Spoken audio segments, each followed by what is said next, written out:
আসসালামু আলাইকুম ওরহমতুল্লাহি ওবরাকাতুহ। আলহামদুলিল্লাহি রব্বিল আলামিন ওয়াসসালাতু ওয়াসসালামু আলা সাইয়্যিদিল মুরসালিন ওয়া আলা আলিহি ওয়া আসহাবিহি আজমাইন। আউযু বিল্লাহি মিনাশ শাইতানির রাজীম। বিসমিল্লাহির রহমানির রহিম। ফাসআলু আহলায যিকরি ইন কুনতুম লা তা'লামুন। দেশ ও প্রবাস থেকে যে সকল ভাই ও বোনেরা সংযুক্ত আছেন আজকের আমাদের এই লাইভ প্রোগ্রামে, সকলকে আন্তরিক শুভেচ্ছা ও অভিনন্দন জানিয়ে শুরু করছি আপনাদের পক্ষ থেকে আমাদের কাছে পাঠানো বাছাইকৃত প্রশ্নগুলো নিয়ে আমাদের নিয়মিত আয়োজন প্রশ্নোত্তরমূলক লাইভ অনুষ্ঠান আপনার জিজ্ঞাসা। আজকে আমাদের সামনে যে সকল প্রশ্নগুলো সন্নিবেশিত রয়েছে আলোচনার জন্য, তার মধ্যে সর্বপ্রথম যে প্রশ্নটি রয়েছে, মোহাম্মদ সাদ নামে এক ভাই জানতে চেয়েছেন, আধুনিক রাষ্ট্রবিজ্ঞানের রাজনীতি আর ইসলামী রাষ্ট্রবিজ্ঞান শাস্ত্রের রাজনীতির মধ্যে মৌলিক পার্থক্য কী? ইসলামী রাষ্ট্রবিজ্ঞানের রাষ্ট্র কাকে বলে? আধুনিক রাষ্ট্রবিজ্ঞানের যে রাষ্ট্র আর ইসলামী রাষ্ট্রবিজ্ঞানের যে রাষ্ট্র, উভয়ের মধ্যে মৌলিক কোনো পার্থক্য কি আছে? অত্যন্ত মৌলিক এবং গুরুত্বপূর্ণ একটি প্রশ্ন।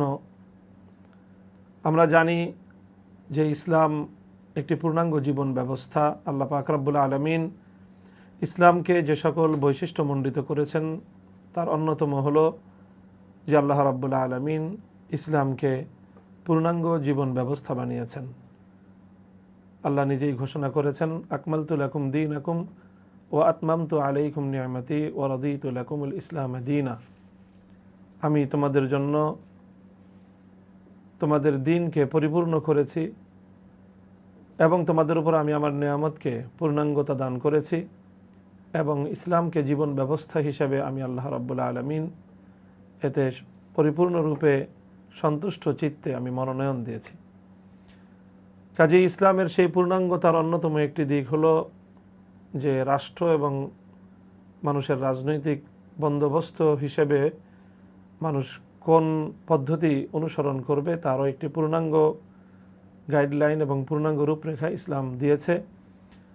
শুধু তাত্ত্বিক নয়, বরং হযরত রাসূল আকরাম সাল্লাল্লাহু আলাইহি ওয়াসাল্লাম এবং তার পরবর্তী উম্মতের জন্য অনুসরণীয় সর্বশ্রেষ্ঠ আদর্শ খেলাফতে রাশেদার মাধ্যমেও ইসলামিক রাজনৈতিক ব্যবস্থার একটি পূর্ণাঙ্গ রূপরেখা বিশ্ববাসীর সামনে উপস্থিত রয়েছে।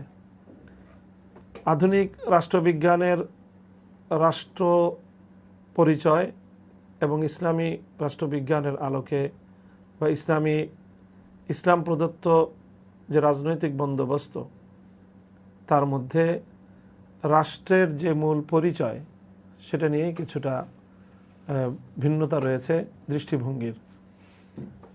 আধুনিক রাষ্ট্রবিজ্ঞানে একটি রাষ্ট্রের মৌলিক 4টি উপাদানের কথা বলা হয়ে থাকে। একটি হলো একটি জনগোষ্ঠী, একটি ভূখণ্ড, একটি অথরিটি বা সরকার এবং রাষ্ট্রের পাওয়ার অফ সভরেনিটি তথা সার্বভৌম ক্ষমতা। এই বিষয়গুলোকে ইসলামের দৃষ্টিকোণ থেকে বিবেচনা করলেই ইসলামী যে রাজনৈতিক বন্দোবস্ত তার মূল দৃষ্টিভঙ্গি আমাদের সামনে স্পষ্ট হয়ে যাবে। ইসলাম রাজনৈতিক বন্দোবস্তের মধ্যে ইসলাম প্রদত্ত যে রাজনৈতিক ব্যবস্থা তাকে আমরা জানি খিলাফা ব্যবস্থা। খিলাফার মূল কনসেপ্ট এবং মূল ধারণাই হলো, খিলাফা মানে হলো প্রতিনিধিত্ব, যে অর্থাৎ আল্লাহ পাক রব্বুল আলামিনের পক্ষ থেকে প্রতিনিধি হিসাবে মানুষ এই জমিনে শাসন কার্য পরিচালনা করবে। এটাই হলো খেলাফার মূল কথা। ইসলামে রাষ্ট্র বলতে সুনির্দিষ্ট কোনো সংজ্ঞা নেই, বা রাষ্ট্র বলতে ইসলামে কোনো প্রতিষ্ঠানকে চিহ্নিত করেনি। ইসলাম যেটা করেছে সেটা হলো খেলাফা। খেলাফার জন্য নির্দিষ্ট কোনো ভূখণ্ড নয়, বরং ইসলামের মূল কনসেপ্ট অনুযায়ী সারা পৃথিবী আল্লাহ পাক রব্বুল আলামিনের পক্ষ থেকে প্রদত্ত যেই শাসন ব্যবস্থা, সেই শাসন ব্যবস্থার অধীনে পরিচালিত হবে। পুরা উম্মাহ কেন্দ্রিক একটি মাত্র প্রশাসন চলবে, একটি মাত্র শাসন ব্যবস্থা পরিচালিত হবে, যেই শাসন ব্যবস্থায় জনগোষ্ঠীও থাকবে এবং সেই শাসন ব্যবস্থার অধীনে যে একটা ভৌগোলিক এরিয়া সেটাও থাকবে। তবে সেই শাসন ব্যবস্থার যে অথরিটি, তিনি হবেন খলিফা, তিনি হবেন আমিরুল মুমিনিন, অর্থাৎ তিনি আল্লাহর পক্ষ থেকে প্রতিনিধি হিসেবে শাসন কার্য পরিচালনা করবেন। ইসলামের রাজনৈতিক ব্যবস্থার সাথে প্রচলিত যে রাষ্ট্র ব্যবস্থা, তার প্রধান পার্থক্যটা হলো যে সার্বভৌমত্বের যেই ধারণা, সেই ধারণায় ইসলাম একমাত্র আল্লাহ পাক রব্বুল আলামিনের সার্বভৌমত্বকেই স্বীকার করে এবং ইসলাম এই সার্বভৌমত্বেরই দাওয়াত দেয়, আহ্বান জানায়। জনগণের বা রাষ্ট্রের মানুষের সার্বভৌমত্বের যে কনসেপ্ট, সেটা ইসলামের তাওহীদের বিশ্বাসের সাথেই সরাসরি সাংঘর্ষিক।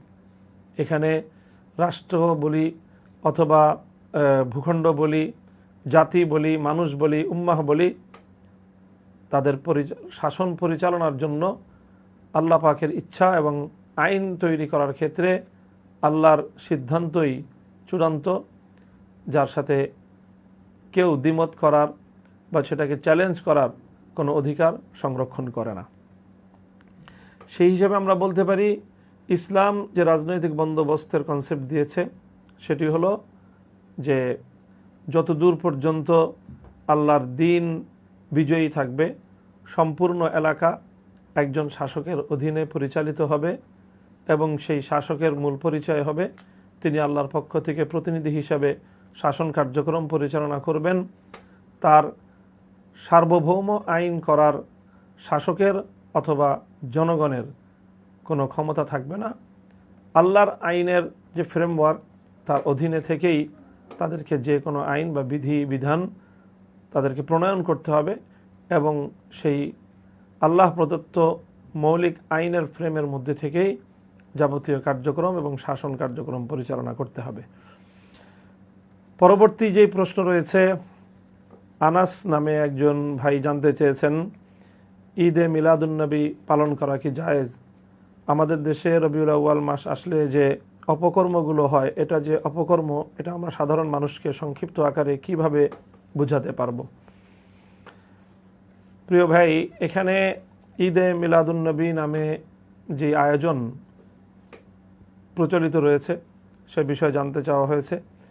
আমরা জানি এটা নিয়ে ব্যাপক বিতর্ক রয়েছে।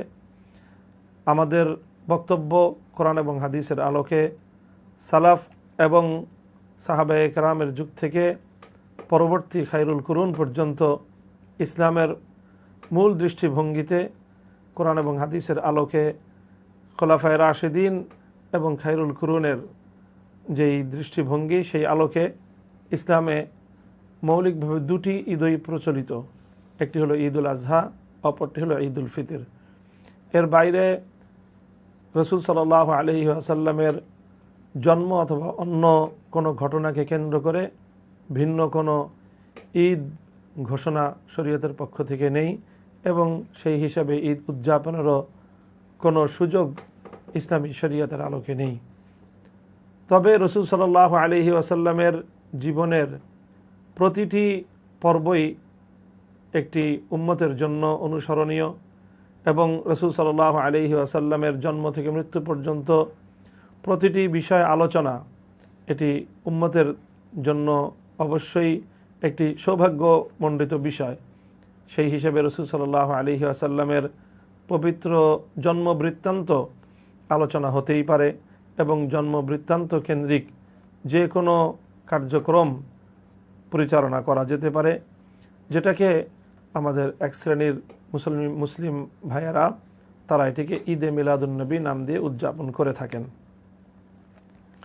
তো আমরা মনে করি যে ঈদে মিলাদুন্নবী নামে ইসলামী শরীয়তে কোনো ঈদকে প্রবর্তন করা হয়নি, কাজে এটি গ্রহণযোগ্য মতামত নয়।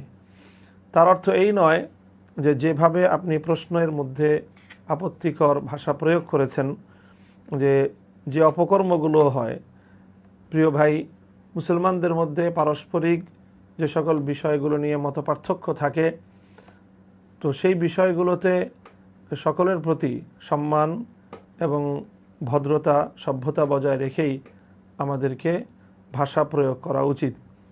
এখানে যারা রাসূল সাল্লাল্লাহু আলাইহি ওয়াসাল্লামের জন্মকে কেন্দ্র করে বা জন্মদিবসকে কেন্দ্র করে ঈদে মিলাদুন্নবী নামে যে উৎসব আয়োজন করে থাকেন বা যেই আনুষ্ঠানিকতার আয়োজন করে থাকেন, স্বাভাবিকভাবে এটা আল্লাহ রাসূল সাল্লাল্লাহু আলাইহি ওয়াসাল্লামের ভালোবাসা এবং নবী প্রেম থেকেই তারা করে থাকেন বলে আমাদের ধারণা। হ্যাঁ, তাদের কর্মপদ্ধতির ব্যাপারে কোরআন এবং হাদিসের প্রমাণের ভিত্তিতে আমরা দ্বিমত করতে পারি, কিন্তু তাই বলে যে বিষয়টি নিয়ে মুসলিম সমাজের মধ্যে এমনকি কোনো কোনো আলেমগণও এ বিষয়ে দ্বিমত রাখেন, সেই জাতীয় বিষয়কে এই জাতীয় আক্রমণাত্মক ভাষায়, আপত্তিকর ভাষায় অভিহিত করা কোনোভাবেই সমীচীন নয়। আমরা এতটুকুই বুঝতে পারি যে সাহাবীদের যুগে, তাবেঈদের যুগে, তাবেঈদের যুগে, খায়রুল কুরুনের যুগে তারা কেউ ঈদুল ফিতর এবং ঈদুল আজহার বাইরে অন্য কোনো দিবসকে তারা ঈদ হিসেবে উদযাপন করেননি। অথচ সাহাবায়ে কেরাম এবং খায়রুল কুরুনের মুসলমানরা আল্লাহ রাসূল সাল্লাল্লাহু আলাইহি ওয়াসাল্লামকে সবচেয়ে বেশি ভালোবাসতেন এবং নবীর ভালোবাসায় তারা যেই দৃষ্টান্ত স্থাপন করেছেন কিয়ামত পর্যন্ত উম্মতের জন্য, সেটাই অনুকরণীয় দৃষ্টান্ত। সেই হিসাবে ঈদে মিলাদুন্নবী উদযাপন করার কোনো সুযোগ ইসলামী শরীয়তের দৃষ্টিতে নেই। পরবর্তী প্রশ্ন এসেছে যে রাজবাড়ির গোয়ালন্দে নুরাল পাগলা নামের এক ব্যক্তি নিজেকে যে ইমাম মাহদী দাবি করত, তার মৃত্যুর পরবর্তী সময়ে তাকে তার যে কবরস্থ করা হয়েছে সেই কবরের বিষয়ে দুটি অস্বাভাবিক ঘটনার জন্ম দেওয়া হয়েছে। একটি হলো সাধারণ মাটির স্তর থেকে অনেক উঁচুতে বেদি তৈরি করে, প্রায় 8 ফিট উঁচুতে বেদি তৈরি করে সেখানে তাকে কবর দেওয়া হয়েছে এবং তার কবরকে কেন্দ্র করে ঘর নির্মাণ করা হয়েছে। এবং সবচেয়ে বড় আপত্তিকর বিষয় হলো সেটিকে মুসলমানদের প্রাণের যে ঘর, আল্লাহ রাব্বুল আলামিনের যে বাইতুল্লাহ শরীফ, আল্লাহর ঘর, সেই কাবা শরীফের আকৃতিতে সেখানে সেই ঘর নির্মাণ করা হয়েছে, যাকে কেন্দ্র করে সেখানকার স্থানীয় আলেম সমাজ এবং ধর্মপ্রাণ মুসলমানরা সেই ধরনের এই আপত্তিকর, শরীয়ত গর্হিত এবং ইসলামের জন্য অবমাননাকর এই কার্যক্রমকে বন্ধ করার জন্য অনেক পদক্ষেপ গ্রহণ করেছেন। প্রশাসন সহ সেখানে তার কবরকে সাধারণ মুসলমানদের বা সাধারণ মানুষের কবরের মতো করে দেওয়ার জন্য তাদেরকে আহ্বান জানিয়েছেন এবং তার কবরকে কেন্দ্র করে বাইতুল্লাহ শরীফের আকৃতিতে, কাবা শরীফের আকৃতিতে যে ঘর নির্মাণ করা হয়েছে সেটিকেও নির্মূল করার জন্য আহ্বান জানানো হয়েছিল। কিন্তু দুর্ভাগ্যজনকভাবে সেখানকার শান্তিপ্রিয় এবং আলেম সমাজের দায়িত্বশীল এই আহ্বানে প্রশাসন অথবা যারা এই অপকর্মের সাথে জড়িত তারা যথাযথভাবে সাড়া দেয়নি, যার প্রেক্ষিতে বিক্ষুব্ধ সাধারণ মুসলমানরা তারা এই ঘটনার বিহিত করতে গিয়ে সেখানে বাইতুল্লাহর আকৃতিতে, কাবা শরীফের আকৃতিতে নির্মিত সেই ঘর সেটা নির্মূল করে দেয়, ভেঙে গুড়িয়ে দেয়। শুধু সেখানেই তাদের প্রতিবাদ ক্ষান্ত থাকেনি, বরং সেই কবর থেকে মৃত ব্যক্তির লাশকে উত্তোলন করে আগুন দিয়ে পুড়িয়ে দিয়েছে। তো এই ধরনের ব্যাপারে শরীয়তের বিধান অথবা এই ঘটনার বিশ্লেষণ জানতে চাওয়া হয়েছে। আমরা সুস্পষ্ট ভাষায় বলতে চাই যে এইভাবে একজন ব্যক্তির কবরকে কেন্দ্র করে সেখানে কাবা শরীফের আদলে ঘর নির্মাণ করা অথবা ভূপৃষ্ঠের মাটির স্তর থেকে এত ঊর্ধ্বে উত্তোলন করে সেখানে কবর দেয়া, এটি সম্পূর্ণরূপেই ইসলামী শরীয়তের বিরোধী কার্যকলাপই শুধু নয়, বরং ইসলামী শরীয়তের সাথে চরম অবমাননাকর কার্যকলাপ। রাসূল আকরাম সাল্লাল্লাহু আলাইহি ওয়াসাল্লামের যুগে এভাবে পবিত্র বাইতুল্লাহর আকৃতিতে এমন ঘর নির্মাণ করার ঘটনা আমরা ইতিহাসে খুঁজে পাই। এই ইয়ামানে জুল খালাসা নামে একটি ঘর, যেটিকে তারা কাবাতুল ইয়ামানিয়া নাম দিয়ে তেমন একটি ঘর নির্মাণ করেছিল, এবং সেই ঘরকে কেন্দ্র করে শরীয়ত গর্হিত অনেক ধরনের কার্যকলাপের আখড়া বসিয়েছিল। আল্লাহ রসুল সাল্লাল্লাহু আলাইহি ওয়াসাল্লাম হযরত জারির ইবনে আবদুল্লাহ আল বাজালি রাদিয়াল্লাহু আনহুকে সেখানে প্রেরণ করেছিলেন, এবং আল্লাহ নবী তাকে বলেছিলেন যেন সেই ঘরের এই শরীয়ত গর্হিত কার্যকলাপের অশান্তি থেকে যেন আল্লাহ নবীকে পরিত্রাণ দান করা হয়।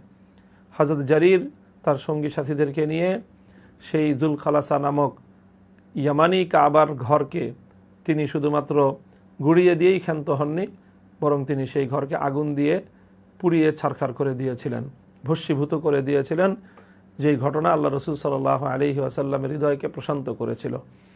কাজেই সেই জায়গা থেকে কাবা শরীফের আকৃতিতে নির্মিত ঘরকে ভেঙে গুড়িয়ে দিয়ে এবং সেখানে অগ্নিসংযোগ করার ঘটনাটি, এটি অবশ্যই মুসলমানদের ইমানি জজবা এবং তাদের ইমানি যে ক্ষোভ, সেই ক্ষোভেরই বহিঃপ্রকাশ।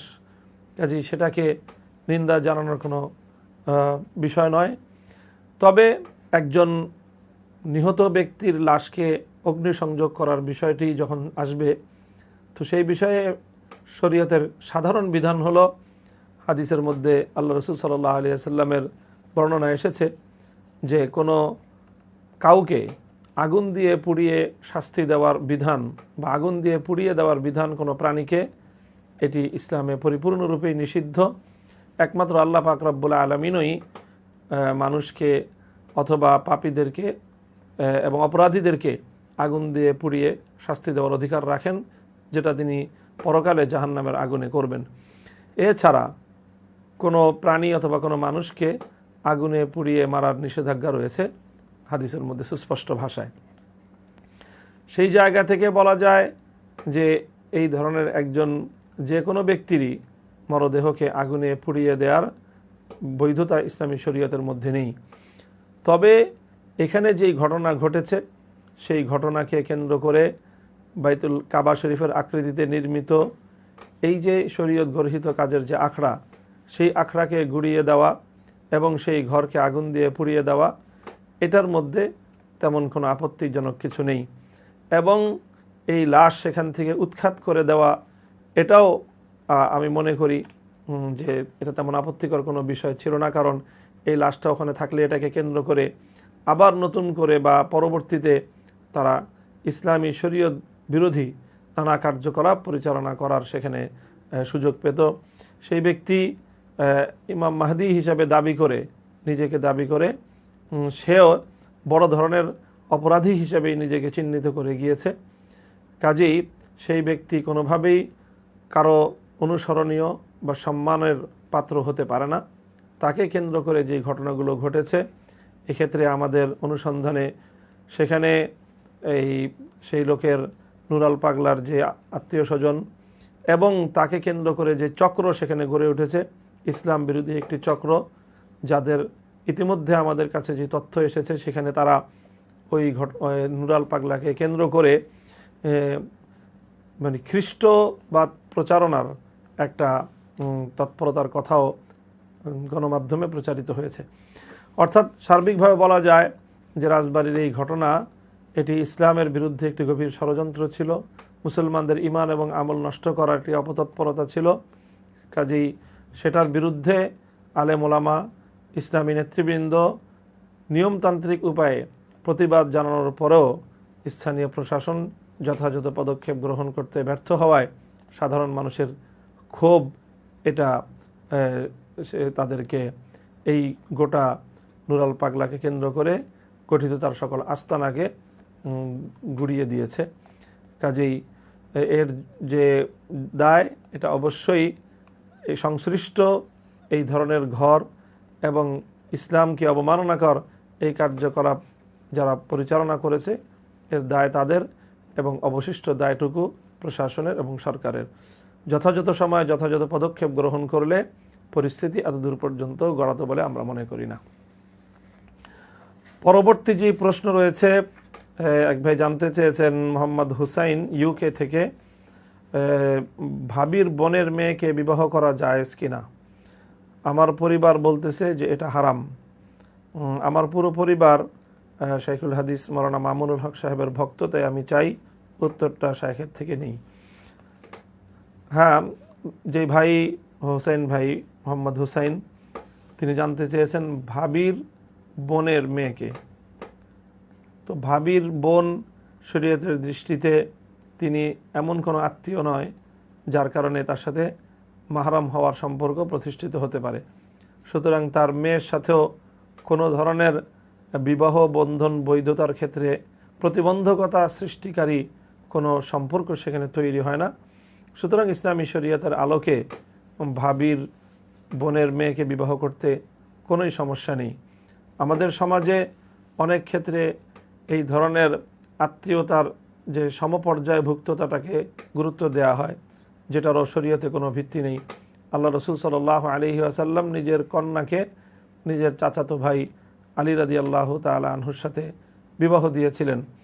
হযরত আলী আল্লাহর নবীর ভাই ছিলেন সম্পর্কে, চাচাতো ভাই, কিন্তু তিনি সম্পর্কে আল্লাহর নবীর মেয়ে তাকে বিবাহ করেছেন হযরত ফাতেমা রাদিয়াল্লাহু আনহাকে। সুতরাং ইসলামী শরীয়তের আলোকে এই ধরনের সম্পর্কের ক্ষেত্রে এবং এই জাতীয় বিবাহ বন্ধনের ক্ষেত্রে কোনো আপত্তিজনক কিছুই নেই। যিনি বলেছেন যে এই ধরনের বিবাহ করা হারাম, তিনি মূর্খতাপূর্ণ, অজ্ঞতাপূর্ণ কথা বলেছেন। শরীয়ত সম্পর্কে তার জ্ঞান নেই মনে হয়। জ্ঞান থাকলে এই ধরনের কথা বলার কথা না। পরবর্তী প্রশ্ন জানতে চেয়েছেন রহমাতুল্লাহ ফয়সাল, 14 গ্রাম, কুমিল্লা থেকে। তিনি সাম্প্রতিক সময়ে লক্ষ্মীপুরে এক হিন্দু যুবক কর্তৃক মুসলিম মেয়েকে 7 দিন ধরে আটকে রেখে যে ধর্ষণের ঘটনা ঘটেছে সেই বিষয়ে তিনি জানতে চেয়েছেন, এবং তিনি সেটাও জানতে চেয়েছেন যে এই ধরনের ঘটনা যদি মুসলিম যুবক কর্তৃক কোনো হিন্দু নারীর সাথে ঘটত তাহলে তার কি প্রতিক্রিয়া হতো। বিশেষ করে আমাদের যে গণমাধ্যম এবং মিডিয়া, তাদের কেমন প্রতিক্রিয়া হতে পারত। অথচ একজন মুসলিম নারী একজন হিন্দু যুবকের মাধ্যমে নিগৃহীত হওয়ার পর এই মিডিয়ার রহস্যজনক এই নীরবতা, এই বিষয়ে মন্তব্য জানতে চেয়েছেন। এটি একটি বাস্তবতা যে আমাদের দেশে যদি ইসলাম বা মুসলমানরা কোনোভাবে ক্ষতিগ্রস্ত হয়, নিগৃহীত হয়, তাহলে মিডিয়া বা গণমাধ্যম সেই বিষয়ে তেমন কোনো উচ্চবাচ্য করে না। অথচ বিপরীত দিকে ইসলাম বা মুসলমানদেরকে ঘায়েল করার মতো চুন থেকে পান খসার কোনো ঘটনা ঘটলেই সেখানে মিডিয়া জুড়ে তোলপাড় শুরু হয়ে যায়। এটা মূলত দুর্ভাগ্যজনক একটি বিষয়, মিডিয়ার সুস্পষ্ট পক্ষপাতিত্বমূলক আচরণের একটি দৃষ্টান্ত। এবং এই ঘটনাকে কেন্দ্র করে আমরা মনে করি যে এই জাতীয় বিষয়ে মিডিয়ার নিরপেক্ষ ভূমিকা পালন করা উচিত। রাকিব ভুইয়া জানতে চেয়েছেন, আমার বোনের ছেলে বাবু হয়েছে গত রবিবার রাত 10টা, তো আকিকা কবে দিব, কী বারে, আর কি কি করতে হবে? প্রিয় ভাই, আকিকা করা একটি সুন্নত। ইসলামী শরিয়ার বিধান অনুযায়ী সন্তান জন্ম হওয়ার 7ম দিন তার আকিকা করা সুন্নত। আকিকার মাধ্যমে সন্তান তার বিভিন্ন অনিষ্টতা থেকে আল্লাহর রহমতে পরিত্রাণ পাবে বলে আশা করা যায়। ছেলে সন্তান হলে 1 বছর বয়সের 2টি বকরি জবাই করার মাধ্যমে তার আকিকা পালন করতে হবে, এবং আকিকা পালন করার দিন তার মাথার যে চুল, সেই চুল মুন্ডিয়ে ফেলতে হবে। চুল মুন্ডিয়ে, এটা সুন্নত। তার যেই চুল মুন্ডানো হয়েছে সেই চুলটা পরিমাপ করে চুলের সমপরিমাণ ওজনের রৌপ্য যদি সাদাকা করা হয় তাহলে সেটা উত্তম হবে। হযরত আলী ইবনে আবি তালেব রাদিয়াল্লাহু তাআলা আনহু থেকে বর্ণিত রয়েছে, আক্কা রাসূলুল্লাহ সাল্লাল্লাহু আলাইহি ওয়াসাল্লাম আনিল হাসান বিশাতিন ওয়াকালা ইয়া ফাতিমাতু ইহলিক রাসা ওয়া তাসাদ্দাক বিজিনাতি শারিহি ফিদ্দাতান। হুজুর সাল্লাল্লাহু আলাইহি ওয়াসাল্লাম হযরত হাসান রাদিয়াল্লাহু তাআলা আনহুর আকিকা করেছেন বকরি দ্বারা, এবং বলেছেন, হে ফাতেমা, তুমি তার মাথার চুল মুন্ডন করো এবং মুন্ডানো চুলের ওজন পরিমাণ রূপা সদকা করো। এজন্য আপনার বোনের যে ছেলে হয়েছে সপ্তম দিনই, অর্থাৎ যেহেতু রবিবার দিন তার সন্তান হয়েছে, কাজেই সেই হিসাবে সপ্তম দিন অর্থাৎ পরবর্তী রবিবার সূর্যাস্তের পূর্বে তার আকিকা করে সেই দিনই তার নাম রাখা এটি উত্তম এবং সুন্নত পন্থা। প্রশ্ন হয়েছে হামিদুর রহমান নামক এক ভাই জানতে চেয়েছেন, বাথরুম ও গোসলখানা যদি একই রুমে থাকে তখন নাপাক কাপড় ধৌত করতে বিসমিল্লাহ বলবে কি? না, যদি যেখানে টয়লেট বা বাথরুম রয়েছে মধ্যখানে যদি কোনো আড়াল, কোনো পর্দা ইত্যাদি না থাকে, তাহলে সেখানে বিসমিল্লাহ অথবা আল্লাহর নাম, আল্লাহ রসুল সাল্লাল্লাহু আলাইহি ওয়াসাল্লামের নাম উচ্চারণ করার মতো কোনো দোয়া, কোনো আয়াত অথবা কোনো কিছুই সেখানে উচ্চারণ করা যাবে না। হ্যাঁ, মনে মনে বলতে পারে, তবে সেটা কোনোভাবেই সশব্দে অথবা নিঃশব্দে মুখে উচ্চারণ করা যাবে না। পরবর্তী এক ভাই প্রশ্নে জানতে চেয়েছেন, একজন কলেজের ছাত্রের জন্যে বিশুদ্ধতার সাথে সমাজে দিন প্রচার করার ক্ষেত্রে কোন পথকে আপনি বেছে নিতে বলবেন? প্রচলিত ইসলামী দলগুলোর সাথে সম্পৃক্ত হওয়া নাকি রাজনীতিহীন সমাজে তালিম বা তাবলিগ করা? এটি সুনির্দিষ্ট কোনো পন্থাকে আমি এখানে নির্ধারণ করতে চাই না, বরং দিনের যে কোনো শাখায় একজন যুবক, একজন ছাত্র তার নিজস্ব পড়াশোনার পাশাপাশি দিনই দায়িত্ব পালনার্থে তার যে কোনো তৎপরতার সাথে সম্পৃক্ত থাকা চাই। এক্ষেত্রে আলেম ওলামাদের সাথে পরামর্শক্রমে দাওয়াত এবং তাবলিগের মেহনতের সাথেও সম্পৃক্ত হতে পারে, অথবা সে সঠিক কোনো ধারার ইসলামী সংগঠনের সাথে সম্পৃক্ত হয়েও ছাত্র সমাজের মধ্যে ইসলামের প্রচার এবং ইসলাম প্রতিষ্ঠার জন্য বলিষ্ঠ ভূমিকা রাখতে পারে। আমরা জানি যে ছাত্র সমাজই তারা যে কোনো সমাজের নিয়ামক শক্তি হিসেবে ভূমিকা পালন করে। সমাজের প্রতিটি পরিবর্তন এবং ঐতিহাসিকভাবে প্রতিটি বিপ্লবে তরুণ এবং ছাত্র সমাজের মুখ্য ভূমিকা থাকে। কাজেই ছাত্র সমাজ তারা ইসলামী রাজনীতির পথে যদি অগ্রসর হয়, তাহলে আশা করা যায় যে ইসলামের বিজয়ের ক্ষেত্রে তারা বলিষ্ঠ ভূমিকা পালন করতে পারবে। জুবায়ের আহমদ জামালপুর থেকে জানতে চেয়েছেন যে মহিলার অভ্যাস অনুযায়ী যে সময় হায়েজ হওয়ার কথা তার আগেই যদি তার হায়েজ হয়ে যায়, তবে তার তাহারাতের সময় ছিল 15 দিন। এই হায়েজ হতে পবিত্র হওয়ার 1 সপ্তাহের মাঝে আবার সে আগের অভ্যাস অনুযায়ী তার ঋতুস্রাব হলো, এমত অবস্থায় কোনটাকে সে ইস্তেহাজা হবে?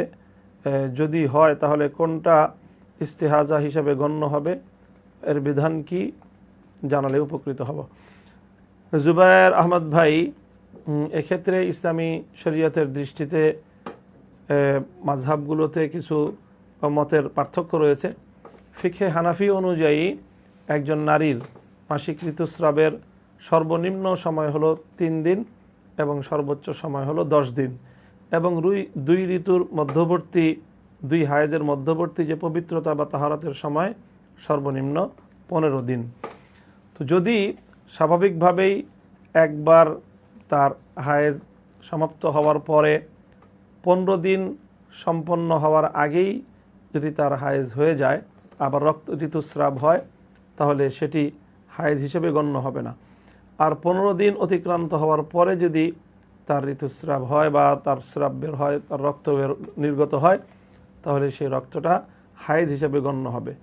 সেই হায়েজ গণ্য হওয়ার পরে 15 দিন অতিক্রান্ত হওয়ার আগেই, যেমনটি প্রশ্নে এসেছে যে সপ্তাহখানিকের পরেই আবার তার রক্ত নির্গত হয়েছে, সে দ্বিতীয়বারের নির্গত রক্ত এটি হায়েজ হিসেবে গণ্য হবে না, এটি ইস্তেহাজা হিসেবে গণ্য হবে, এবং ইস্তেহাজার যে বিধান রয়েছে সেই বিধান অনুযায়ী আমল করতে হবে। অর্থাৎ সেই সময়টায় সে পবিত্র হিসাবেই গণ্য হবে এবং তার যে রক্ত প্রবাহিত হচ্ছে সেটাকে ওজরের মাসালা অনুযায়ী প্রতি ওয়াক্তে নতুন উজু করে করে সে নামাজ পড়তে থাকবে। পরবর্তী প্রশ্ন রয়েছে মোহাম্মদুল্লাহ নামে এক ভাই জানতে চেয়েছেন, মহিলাদের চুল আঁচড়ানোর পর যেগুলো উঠে যায় এগুলো বিক্রি করা যায় আছে কিনা? না ভাই, মহিলাদের চুল আঁচড়ানোর পর উঠে যাওয়া চুল বিক্রি করা জায়েজ নয়, বরং তা মাটিতে পুঁতে রাখবে।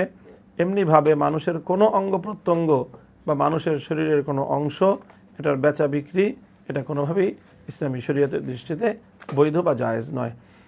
সাব্বির আহমদ ভাই জানতে চেয়েছেন, হিন্দু সম্প্রদায়কে তো আল্লাহ নিজেই তাদের জন্মসূত্রে হিন্দু হিসেবে সৃষ্টি করেছেন, তাহলে তাদেরকে কেন জাহান্নামে দেওয়া হবে? তারা তো জন্মগতভাবেই হিন্দু ধর্মে জন্মগ্রহণ করেছেন, তাহলে এখানে তাদের দোষটা কোথায়? প্রিয় ভাই, এটি অত্যন্ত স্পর্শকাতর একটি প্রশ্ন আপনি করেছেন। এই প্রশ্নটির সম্পর্ক ইসলামী শরীয়তের ঈমানের একটি অন্যতম গুরুত্বপূর্ণ অধ্যায় তাকদীরের আলোচনার সাথে।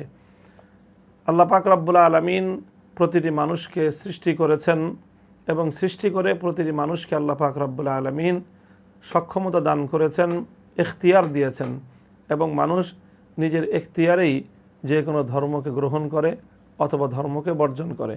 যাকে আল্লাহ পাক রব্বুল আলামিন হিন্দু পরিবারে সৃষ্টি করেছেন, সে নিজে যখন সে প্রাপ্তবয়স্ক হয়, প্রাপ্তবয়স্ক হওয়ার পর যখন তার নিজস্ব এখতিয়ার হাসিল হয়, সে তার নিজস্ব এখতিয়ারের মাধ্যমে হিন্দু ধর্ম গ্রহণ করে অথবা অন্য যে কোনো ধর্ম সে গ্রহণ করে। যদি সে নিজস্ব ইচ্ছায় যদি সে ইসলাম ধর্ম গ্রহণ করত, তাহলে তাকে তো বাধা দেওয়ার কেউ ছিল না। সেক্ষেত্রে প্রকাশ্যে না পারে, সে একান্তে গোপনে সংগোপনে প্রতিটি বাধ্যবাধকতার অক্ষমতার প্রতিটি পর্যায়ের জন্য ইসলামের পক্ষ থেকে বিকল্প বিধান রয়েছে।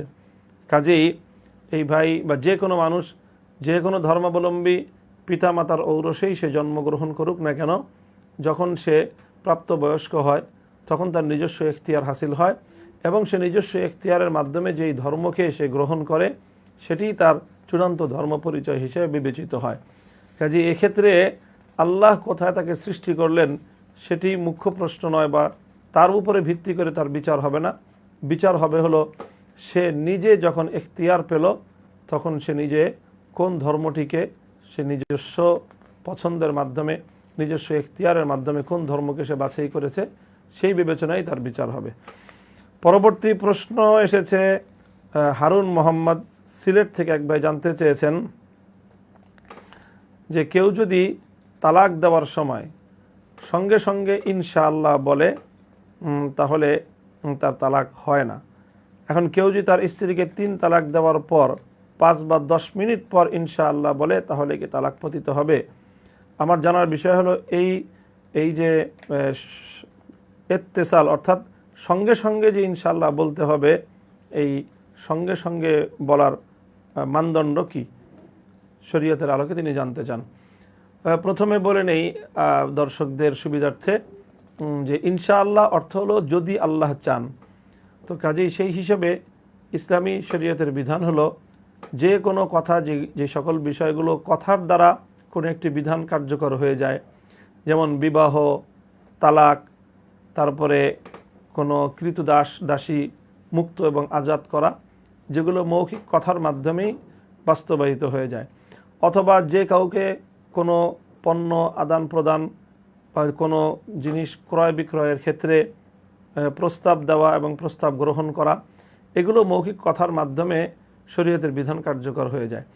তো এই জাতীয় বিধান যেটা কথার মাধ্যমে কার্যকর হয়, সেই সকল কথার বাস্তবায়নের ক্ষেত্রে কোনো ব্যক্তি যদি বুঝে শুনে অর্থ বুঝে যদি ইনশাআল্লাহ বলে, যেমন বলল আমি এই জিনিসটি তোমার কাছে বিক্রি করলাম ইনশাআল্লাহ, অথবা কেউ বলল যে আমি এটি ক্রয় করলাম ইনশাআল্লাহ, ইনশাআল্লাহ যদি সে বুঝে শুনে বলে থাকে যে অর্থাৎ যদি আল্লাহ চান, তাহলে সেই ক্ষেত্রে তার ওই মৌখিক কথাটি কার্যকর হওয়ার ক্ষেত্রে এই যদি আল্লাহ চান বিষয়টির উপর এটি নির্ভরশীল থাকবে এবং ঝুলন্ত থাকবে।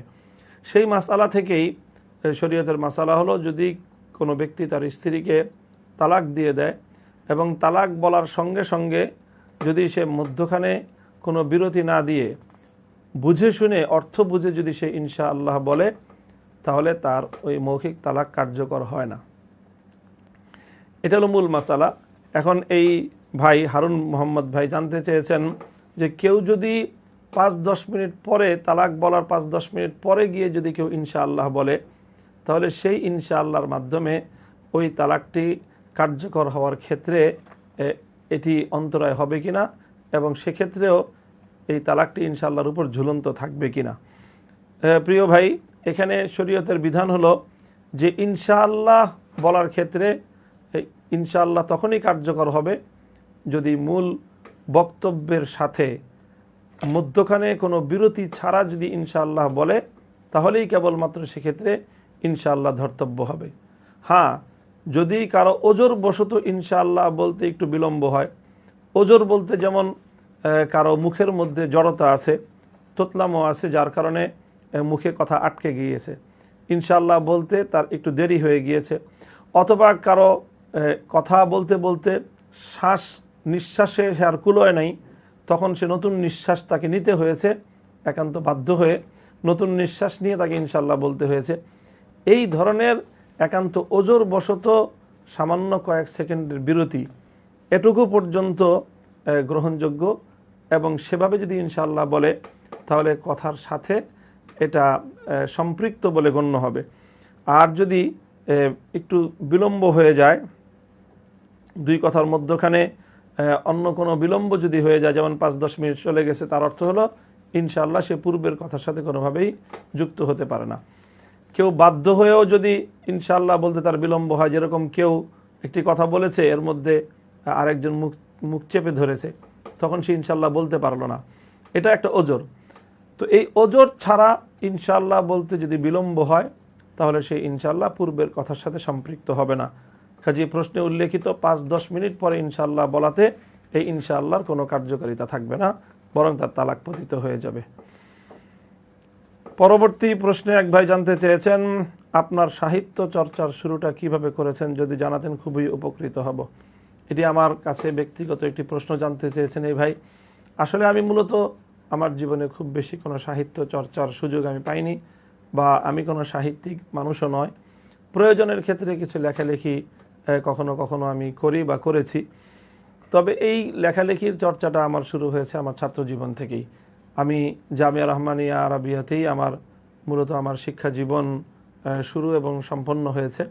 আমাদের এই জামিয়াতে ছাত্রদের জন্য লেখালেখির কিছু চর্চার ব্যবস্থা আমাদের সময় থেকেই ছিল। সেই সময়টা নিয়মিত দেয়ালিকা প্রকাশিত হতো, এবং সেই দেয়ালিকায় নানা রকম দায়িত্ব পালন করার সুযোগ আমার হয়েছে, এবং সেই সময় থেকেই আমার লেখালেখির হাতে খড়ি। পরবর্তী সময়ে বিভিন্নভাবে দায়িত্ব পালন করেছি, এবং দীর্ঘ একটা সময় জামিয়া রহমানিয়াতে থাকা অবস্থায় জামিয়া রহমানিয়া মাদ্রাসা থেকে প্রকাশিত মাসিক রহমানি পয়গামের নিয়মিত লেখালেখি করতে হয়েছে, সম্পাদনারও দায়িত্ব পালন করতে হয়েছে।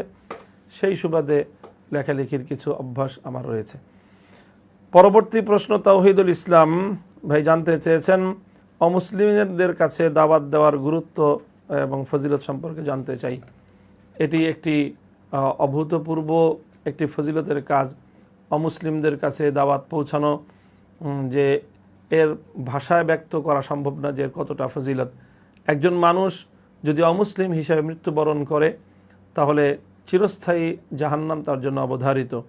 সেই মানুষটিকে যদি কোনোভাবে দাওয়াত দিয়ে ইসলামের পথে আনা যায়, তাহলে সেই মানুষটিকে চিরস্থায়ী জাহান্নাম থেকে মুক্ত করার একটি ব্যবস্থা করা গেল।